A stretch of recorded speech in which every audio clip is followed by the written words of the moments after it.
Bom dia a todos. Obrigado. Eu vou dispensar, inicialmente, porque a gente está um pouquinho atrasado, a fala, e no final eu tento fazer as considerações, juntando as participações de cada um dos colegas. Agradeço a presença de todos aqui, especialmente o Dr. Paulo, que brilhantemente conseguiu congregar todos vocês e promover esse evento, que é principalmente um evento de reflexão.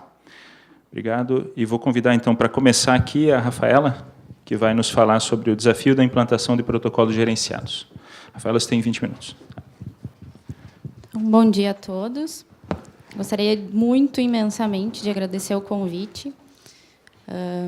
Tenho que citar aqui o Dr. Guilherme Barcelos, que foi meu preceptor da residência e foi quem me colocou em contato com a medicina hospitalar desde o início. Então, a gente voltar a um congresso tão cuidadosamente preparado, com pessoas que têm tão brilhantemente exposto as suas ideias aqui, depois de alguma estrada, né, Guilherme, que a gente já cursou, me deixa muito contente e muito esperançosa também. Então, a gente vai conversar um pouquinho sobre os desafios da implementação de protocolos gerenciados. Não tenho nenhum conflito de interesse. Então, como a gente vai falar de protocolos gerenciados, é bom a gente dar uma revisada no conceito, né? Desculpa.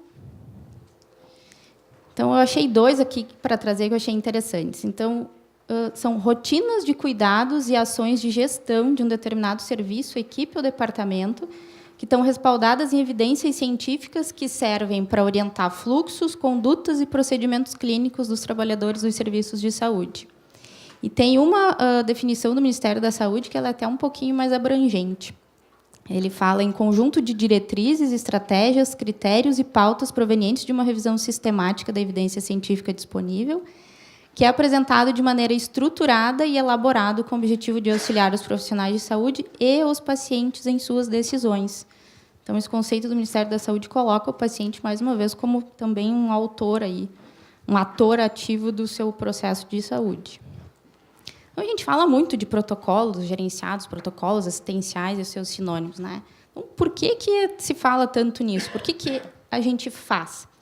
Então, a ideia dos protocolos gerenciados tem alguns objetivos vindos nesse plano. Então, alguns são identificar e corrigir eventuais falhas na assistência, melhorar a agilidade no atendimento e a qualidade das decisões clínicas, tentar, de alguma forma, uniformizar e padronizar condutas que venham a minimizar a variabilidade dos processos assistenciais. Isso acaba promovendo a qualificação da equipe, porque ela tem que se atualizar nos conceitos e nas formas de atuar. Isso também faz utilizar os recursos de uma forma racional e eficiente. E um dos objetivos é que isso acabe, em algum momento, reduzindo a mortalidade. E essa discussão multidisciplinar dos resultados que são trazidos depois do feedback acaba favorecendo a melhoria contínua desse processo. Um dos outros objetivos que a gente acaba fazendo e pensando nos protocolos gerenciais é melhorar a segurança do paciente, né? Se a gente for ver, tirei essas informações lá do site do Instituto Brasileiro de Segurança do Paciente, lembrar ainda, isso é uma coisa, uma imagem que sempre fica, né, na mente, que estar internado no hospital é mais perigoso do que viajar de avião. Então, os riscos de morrer numa internação são 1 em 300, enquanto que de um acidente aéreo é 1 em 10 milhões. E existe uma estimativa de mais ou menos 220 mil mortes por eventos adversos evitáveis ao ano no Brasil. Então, esse é um bom objetivo em que a gente se fixe para qualquer conduta em relação a melhorar isso. E aí a gente começa a pensar também o que tem de evidência, se de fato a ideia é boa, mas a gente tem uma evidência dizendo que é bom fazer os protocolos, que adianta. Eu fui buscar um estudo aqui antigo até, do Lancet 93. Esses 2 caras acabaram fazendo uma revisão sistemática de estudos que tinham disponíveis ali na época. Eles acabaram filtrando 59 estudos. E eles viram que, quando se considerava o processo do cuidado, depois da introdução de algum protocolo, em 93% dos casos, eles viram alguma melhoria que eles consideraram significativa. Quando eles acabaram avaliando os desfechos propriamente ditos, esse índice foi de mais ou menos 82%. Então, houve alguma melhora significativa, ainda que a magnitude dessa melhoria tenha variado bastante entre cada estudo. Hoje em dia, a gente continua estudando para ver se, de fato, implantar protocolos ainda é uma boa ideia. Aqui eu trouxe só 2 estudos mais recentes sobre sepsis, que ainda está na discussão dos novos critérios, mas é uma coisa que a gente sempre está estudando e, de fato, tem evidência mostrando que melhora. Então, na verdade, a gente pode fazer protocolo de tudo que a gente pensar, né? Protocolo de prevenção, protocolo de tratamento. Mas, quando a gente opta por fazer algum protocolo, obviamente, antes a gente já pensou em algum tema que seja de prevalência dentro da instituição que a gente está, que seja de relevância clínica. Quando a gente vai pensar em organizar um protocolo, a gente tem que ter informações claras e precisas sobre a população-alvo, os critérios diagnósticos de inclusão nesse protocolo, os riscos, todas as limitações, possíveis benefícios da sua aplicação. Se ela trata de medicamento, de tratamento, ela tem que estar especificado os medicamentos, as posologias, os intervalos todos. A gente tem que pensar, quando está organizando o protocolo, em mecanismos de controle para poder acompanhar e verificar os resultados. Então, essas ações de intervenção elas vão se basear, primeiro, num processo de coleta de dados, que faz parte do planejamento. Vai ser seguido pela instituição de programas de capacitação profissional, de treinamento, que é a parte educacional propriamente dita, e um feedback do que a gente está fazendo, né, do que a própria instituição tem mostrado como desempenho, e, sempre que for possível, avaliar o desempenho individual de cada profissional de saúde envolvido também é pertinente. A gente não pode esquecer de primar pela ética, né, evitando o conflito entre médico e paciente ou entre colegas, os profissionais de saúde, e contemplar ações sempre que possível, contemplar opções para permitir ao médico utilizar o seu senso crítico na tomada da decisão clínica, porque sempre fica aquela ideia assim, mas o protocolo vai me tirar a autonomia. Então, um exemplo que acho que vale bastante, por exemplo, o protocolo de profilaxia de TVP, o médico vai ser avisado, o prescritor, que existem opções farmacológicas, que é a heparina não fracionada ou a heparina de baixo peso.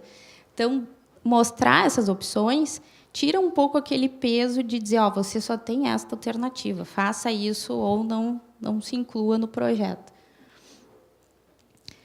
Então, lembrar que os protocolos gerenciados eles são sempre um processo complexo, né? Tem os estágios, que eu não vou me detalhar aqui, mas é a parte do desenvolvimento, que é quando está se pensando, se vendo qual é a prioridade. A disseminação do protocolo, que é a parte, então, de informar quem vai colocá-lo em ação, que faz parte aqui a parte educacional de treinamento. E a implementação propriamente dita, que são as ações do protocolo em si. Quais são as dificuldades que a gente encontra quando decide implementar um protocolo? Tem aquelas relacionadas às próprias recomendações, se a gente eventualmente escolher um conteúdo mais complexo. Lembrar sempre da qualidade da evidência científica que vai servir de base para esse protocolo, né? O quão forte é aquela recomendação, à luz da literatura disponível. As dificuldades relacionadas à própria aderência, né? Que é por exemplo, os médicos que não conhecem completamente o protocolo, a falta de familiaridade, às vezes, com o formato em que ele é apresentado. Então, lembrar que representações gráficas na forma de fluxograma são sempre mais fácil a abordagem e de memorização. E, de novo, a gente discute aqui, que é a que eu acredito que talvez seja a principal dificuldade, que é a questão da mudança de hábito, né? A questão cultural. Então, vai ter colega que vai discordar, vai ter aquele pensamento, mas agora então eu não posso mais fazer o que eu quero, e simplesmente, na minha vida inteira, na minha prática, eu fiz isso aí não é importante. Então, a gente tem que pensar sempre na inércia da prática, né? Que sempre vai ter o risco de as pessoas que têm que ser participativas não se sentirem motivadas quando se propõe a adoção de novos conceitos e mudanças. Tem aquelas dificuldades que não estão relacionadas ao próprio paciente. Às vezes, a gente se esquece de conciliar as preferências dos pacientes com as recomendações. Às vezes, não contemplar alguns casos especiais de situações clínicas relacionadas aos pacientes. E uma série de dificuldades que a gente classifica aqui como externas. Por exemplo, um consumo excessivo de tempo.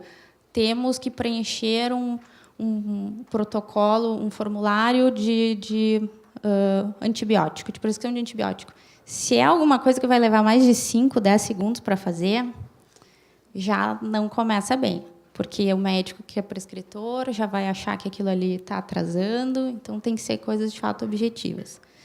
Às vezes, limitação de recurso de informática, tecnológico ou educacional pode ser uma dificuldade também importante. Às vezes, algumas relacionadas à legislação. E lembrar que é uma administração de vários interesses envolvidos. Né? Tem a desconfiança da classe médica, a adaptação do próprio sistema. Às vezes, a gente tem que lembrar que tem que convencer os gestores, eles têm que estar engajados nisso, tanto quanto quem, de fato, está no campo de ação ali para colocar isso em prática. Eu estou quase terminando aqui. Eu estou voltando àqueles 2 estudiosos daquele primeiro artigo lá, de 93, que acabaram escrevendo um no ano seguinte, ainda falando, se questionando sobre isso, né? Se a implementação de protocolos mudava alguma coisa, melhorava de fato a assistência. E aí, lá no final do artigo, eles falam em princípios da mudança para o máximo de benefício. Eles falam em 5 princípios que eu achei ainda atuais e achei legal trazer para a gente discutir. Então, eles elencaram a liderança, a energia, a motivação de quem está envolvido, a clareza nos objetivos, né? Ou seja, saber exatamente o que está fazendo e o que esperar daquilo, uma comunicação efetiva, que essa aqui é ponto de partida, e, segundo eles, o que eles consideram the most important of all, tempo. Então, tempo, hoje em dia, é o que a gente tem discutido muito, né? A slow medicine, escolher com sabedoria. A gente não faz essas coisas sem tempo. Tempo de planejamento, tempo de execução. Para finalizar, eu trouxe aqui uma pintura belíssima do Monet, que eu particularmente gosto muito, que é a ponte japonesa. A ponte, para mim, ela tem uma simbologia muito bonita, muito expressiva. A ponte, ela liga um lugar a outro. Por onde a ponte passa, tanto pode ser um ambiente acolhedor, como não. A ponte é um facilitador.